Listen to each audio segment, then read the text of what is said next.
తనను గెలిపిస్తే 24 గంటలు ప్రజలకు అందుబాటులో ఉంటానన్నారు మల్కాజ్గిరి కాంగ్రెస్ అభ్యర్థి సునీత మహేందర్ రెడ్డి. కూకట్పల్లిలో ఎన్నికల ప్రచారం నిర్వహించిన ఆమె రాష్ట్రంలోనూ కేంద్రంలోనూ ఒకే పార్టీ అధికారంలో ఉంటే అభివృద్ధి సాధ్యమవుతుందన్నారు.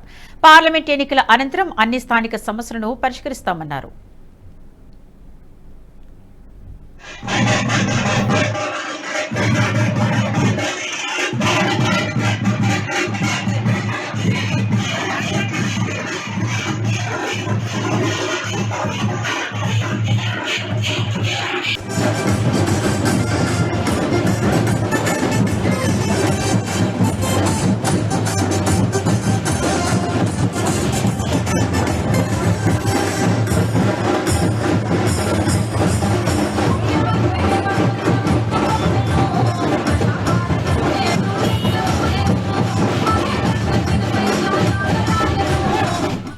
ఈ వీడియో మీకు నచ్చినట్టయితే లైక్ చేయండి, 10 మందికి షేర్ చేయండి. అలాగే కామెంట్ల రూపంలో మీ అభిప్రాయాలను మాతో పంచుకోండి. Nationalist hub group of channels ను సబ్స్క్రైబ్ చేసుకుని తెలుగునాట జాతీయవాద జర్నలిజాన్ని ప్రోత్సహించండి. ఈ వీడియో కింద ఉన్న బెల్ ఐకాన్ పై క్లిక్ చేయడం మర్చిపోవద్దు.